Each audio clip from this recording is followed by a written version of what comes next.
DNA TV మన రాష్ట్రం మన ఛానల్.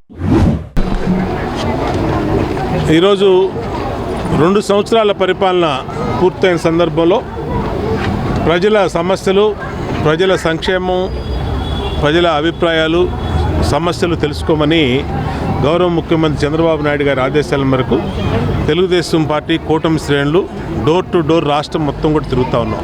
పార్టీ అధ్యక్షులు అందరూ కూడా ప్రజల మధ్య ఉన్నారు. ప్రతిరోజు ఇంటింటికి వెళ్తూ ఉన్నారు. సంక్షేమ పథకాలు అమలు అవుతున్నాయా లేదా, ఏమైనా సమస్యలు ఉన్నాయా తెలుసుకుంటూ ఉన్నారు. ఎన్నికల ముందు ఏం చెప్పామో ఇచ్చిన ప్రతి హామీ నెరవేరుస్తూ ముందుకెళ్ళటం వల్ల ప్రజలు సంతోషం వ్యక్తం చేస్తూ ఉన్నారు. ఆ రోజు చెప్పాం, తెలుగుదేశం రాగానే ఖచ్చితంగా 3,000 పెంచి 4,000 చేస్తామని చెప్పాం. వికలాంగులకు 3,000 6,000 చేస్తూ ఉన్నాం. బెడ్ రిడన్ వాళ్ళకి 10,000 చేస్తూ ఉన్నాం. తలసేమియా వాళ్ళకి 15,000 చేస్తూ ఉన్నాం. ఇచ్చిన మాట ప్రకారం పింఛన్లు మొదటి నెలలోనే పెన్షన్లు పెంచాం. దానివల్ల ఈ రాష్ట్రంలో పింఛన్లు తీసుకునే 60 లక్షల మంది సంతోషం వ్యక్తం చేస్తాను. ఉదయం 6 గంటలకే ఇంటి దగ్గరికి వెళ్ళి నిద్రపోతున్నా లేపి పింఛన్ ఇస్తున్నాం. అంతేకాకుండా మా అక్క చెల్లెలు మహిళలకి 3 గ్యాస్ బండ్లు ఇస్తామని ఆ రోజు మాట ఇచ్చాం. ఇచ్చిన మాట ప్రకారం 3 గ్యాస్ బండ్లు సంవత్సరానికి ఇస్తున్నాం. తల్లికి వందనం పేరు మీద ఎంతమంది పిల్లలు ఉంటే అంతమందికి చదువుకోవడానికి తల్లి అకౌంట్లో డబ్బులు ఇస్తామని చెప్పాం. ఖచ్చితంగా ఇచ్చిన మాట ప్రకారం తల్లికి వందనం. గత ప్రభుత్వం ఎంతమంది పిల్లలు ఉంటే అంతమందికి ఇస్తామని చెప్పి తర్వాత తల్లికి ఒక బిడ్డకి అని చెప్పి ఒకరికే ఇచ్చారు. కానీ మేము అధికారంలోకి వచ్చినాక మాట ఇచ్చాం.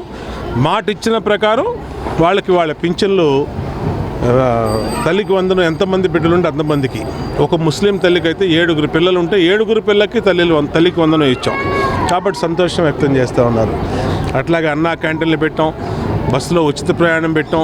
ఇచ్చిన ప్రతి హామీని నెరవేరుస్తున్నాం. త్వరలోనే మహిళలకు ఇస్తామన్న 18,000 డబ్బులు కూడా వాళ్ళ ఖాతాలో వేస్తాం.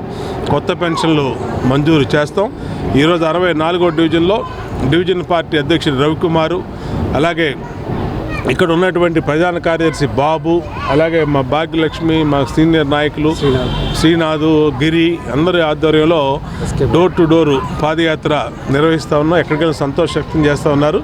ఖచ్చితంగా రేపు నవంబర్ లోపు జరగబోయే మున్సిపల్ కార్పొరేషన్ ఎన్నికల్లో విజయ బావుట ఎగరేస్తాం. ఇచ్చిన హామీలు నెరవేర్చుకుంటున్నాం. అధికారంలో ఉండి కూడా ప్రజలకు ఇంటింటికి కూడా తిరిగి సమస్యలు తెలుసుకుంటా ఉన్నాం. ఎప్పుడూ మాకు అధికారం అనేది ఒక అలంకారం కాదు, అధికారం అనేది ఒక బాధ్యతగా ఇవాళ ముఖ్యమంత్రి సహాయ నిధి పేమెంట్లు కానీ, చెక్కులు కానీ ఇంటింటికి ఎంతమంది అప్లై చేసినా కులాలకి, మతాలకి, పార్టీలకు అతీతంగా ఇస్తూ ఉన్నాం. ఖచ్చితంగా రాబోయే ఎన్నికల్లో, కార్పొరేషన్ ఎన్నికల్లో విజయ బావుట తెలుగుదేశం కూటమి పార్టీ ఎగరేయటం ఖాయమని తెలియజేస్తాం.